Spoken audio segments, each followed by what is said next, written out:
Hey, welcome to my second video on probability.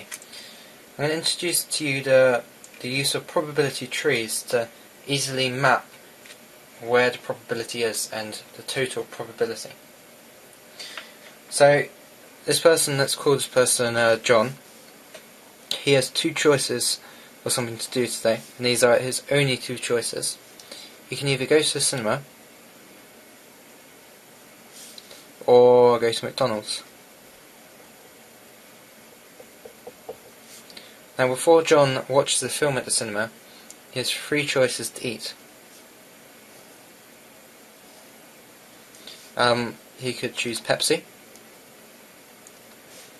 He could choose popcorn. Okay, Pepsi's not really eating, but it's a choice to make. Or sweets. Now, he has a 3 in 10 chance of choosing Pepsi. I'm just making these up on the spot. He has a 5 in 10 chance of picking popcorn, and he has a 2 in 10 chance of picking sweets.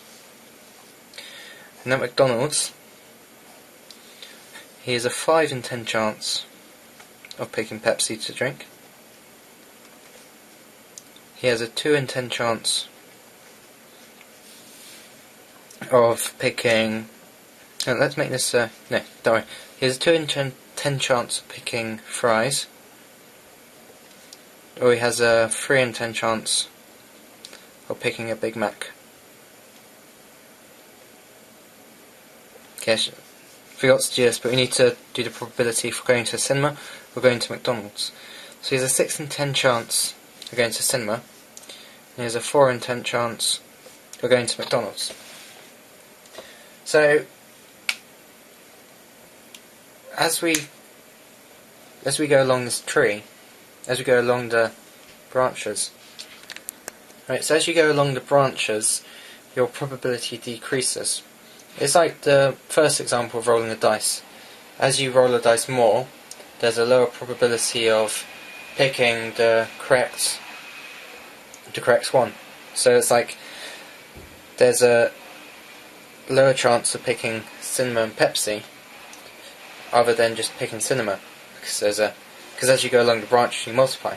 So what's the actual probability of guessing that this guy John is going to go to the cinema and pick Pepsi to have as a meal?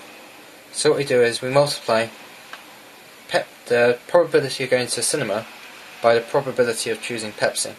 So we do 0.6 6 out of 10 times by 0.3, and that will give us a probability of 9 in 50. So there's a 9 in 50 chance of going to the cinema and picking Pepsi.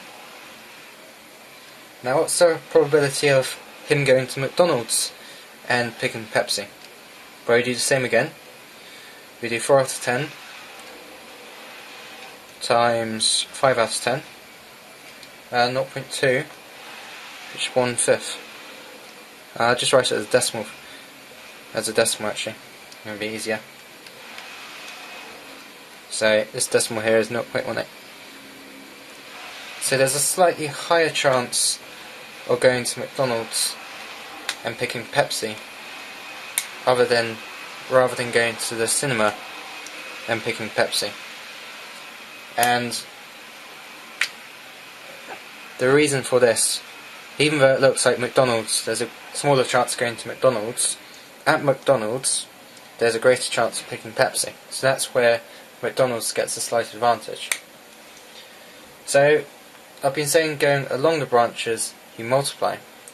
Now what happens if you go down the branches? So let's say, what's the chance of this guy John having Pepsi in this day? So we look at all the chances this person has to have Pepsi. So the probability is 0.18 having Pepsi here, and 0.2 having Pepsi here. Because the chances are adding up, it's like having multiple goes at the dice. If you have more than one attempt at guessing it, then your chances will increase. So you do 0.18 add 0.2, So the chance of having Pepsi is going to be 0.38.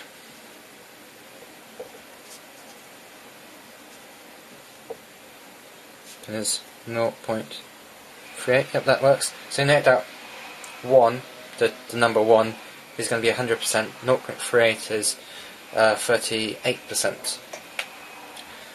So that's all you need to know about branches, really. So basically, to draw branches, you just list the total possible outcomes of something happens. So at the cinema, he has 3 choices. He will either pick Pepsi, popcorn, or sweets. So you list Pepsi, popcorn, and sweets, and then you list the probabilities of each one being picked. And then it's like a mind map. You just branch out like a tree. That's why it's each bit is called like the branch. This has its drawbacks, by the way, because obviously it can get quite messy as it gets very big. I mean, you could draw it on a computer and it'll be fine. But it's just a very easy way of representing data and solving problems. So if you have any questions about it, please send me a message. And also if you have any feedback, send me a message as well. Please subscribe to my channel and like this video, and I'd really appreciate it. Thank you for watching.